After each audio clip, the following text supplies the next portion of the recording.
You're not going to believe this. Right over here next to me is the Cupra Tavascan, directly related to the Volkswagen ID.4, ID.5, and it looks like the Skoda Enyaq IV coupe. I don't even know their names because these days they're giving so much detailed names and they're starting to look like each other. In fact, from certain angles, it looks like the Ford Capri, which wouldn't be surprising because Ford and Volkswagen decided they both need to do a collaboration. Now, I have a very big question to ask all of you. Is this better than the Polestar 2, which is my favorite electric car and which is priced in a similar price range to this bad boy? Or is this Cupra Tavascan too good that it's going to push fellow Volkswagen Group siblings into the shadows? This bad boy over here costs 62,000 euros. Is this good value for money or not? We will see, everyone. Now make sure you watch this video till the end because I will talk about the Cupra brand a little bit and then I will get down to the exterior, the interior, and then throughout the video I will be expressing my point of view of this Cupra Tavascan. You know, I was actually this close to calling it a Kia a few times.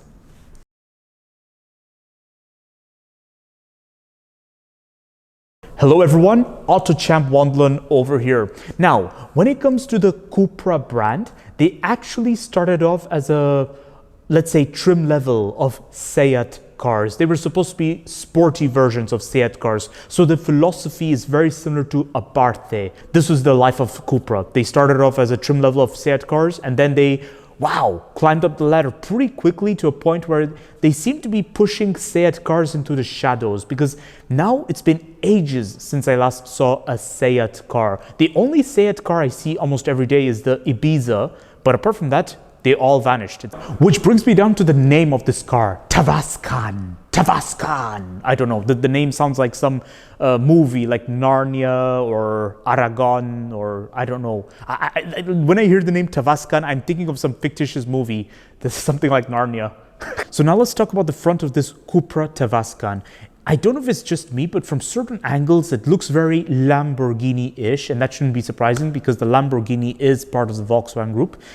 And one thing I find very remarkable is how there's absolutely no reference to Seat cars. It's almost as if they completely abandoned the Seat identity, which is ironic because they actually emerged from Seat. Now, approaching the side of this Cupra Tavascan, it looks nice. The wheels were love at first sight. I really like the design of those wheels.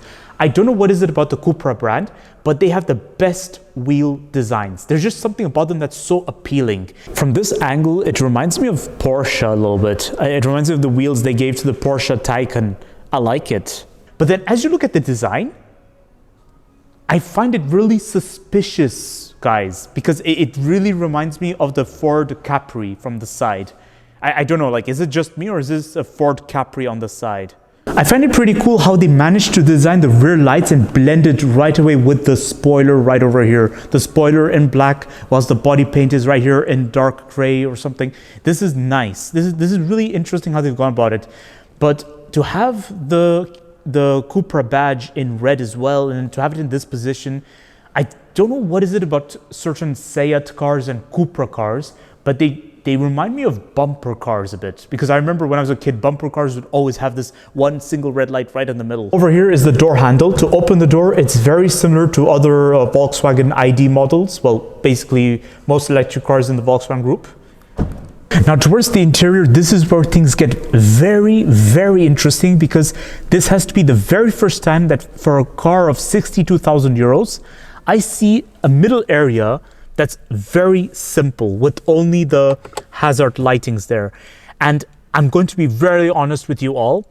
I'm already not exactly a fan of this concept, but I can see where this has actually been inspired, well, where it actually came from. So let's just have a seat, first of all.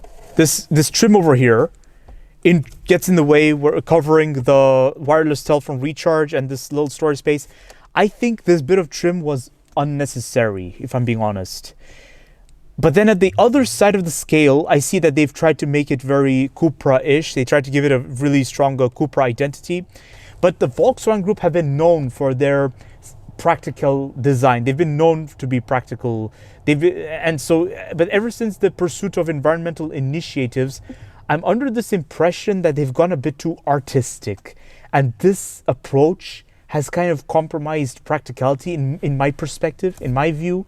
But then, like, it is true, the Cupra brand has always been different. If you want practicality, the Skoda brand takes the trophy. Now, you get a deep central console storage space over here.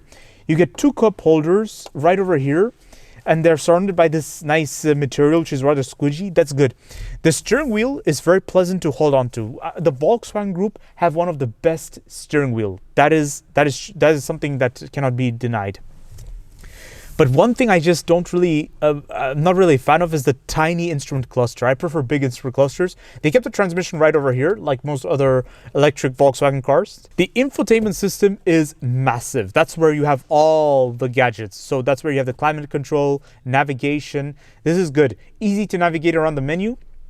That's nice.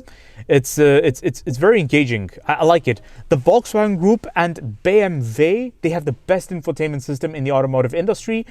But over to the rear seat of the Seat Tavascan. You know, this is the first time I pronounced the name correctly, I think, because I was this close to calling it a Kia again. The front reminds me of a Kia, that's why. But otherwise, the back seat is better for some reason. I quite like it. And I think I spoke too soon because I look here and I notice you don't get any armrest. That's, And you do get basic climate controls down here. That's good. And 2 charging ports all the way down there. And you get a backseat pocket, which is nice. The visibility outside is good. That's pleasant. And the seating is like a sofa almost. I quite like it, actually. So the back seat, my experience on the back seat is nice. I get a lot of legroom, a lot of knee room, a lot of headroom. So here's my conclusion of the Cupra Tavascan. Tavascan. The Cupra Tavascan is an interesting electric car. It's really, really interesting the way the Cupra brand is going, the direction it's taking. And in fact, I don't know what's going to happen with Seat from this point. We don't know. I don't really know where it's going to go. But one thing I can say is that the Cupra Tavascan, at first glance, it's love at first sight. You're going to love those wheels. You're going to love the exterior design. In fact, I'm going to make a confession. It's far better than the Ford Capri.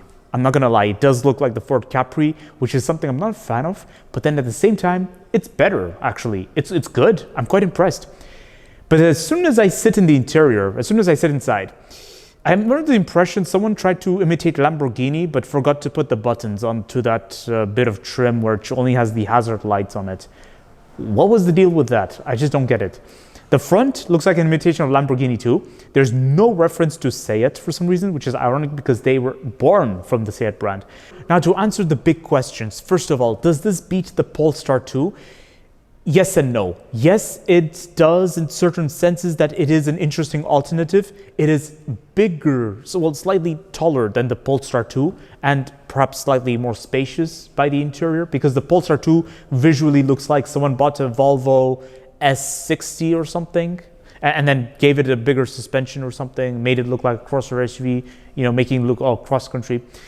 But then on the other side of the scale, I have to say no, because I still like the Polestar 2. The Polestar 2 has a strong Volvo identity. They have a strong Swedish heritage to them. The Swedish design, it's so nice. Whereas I look at this Cupra Tavascan, first of all, I pronounced the name really badly a few times, and I was always close to calling it a Kia because it reminds me of something Kia would do, trying to draw inspiration from what others are doing and then making it look better or making it look all funky. This car has selective taste. You're going to love it. Some of you are actually going to love this car. But me personally, there's just something conflicting about it. Like, I don't know, it has this conflicting identity. So don't forget to like, subscribe, and leave a comment in the comment section below sharing your thoughts of the Cupra Tavascan. And let me know, is it better than the Polestar 2 or does it beat the Polestar 2? And then what's it like compared to its Volkswagen Group siblings? Let me know in the comment section what are your thoughts, or what is it like compared to competitors.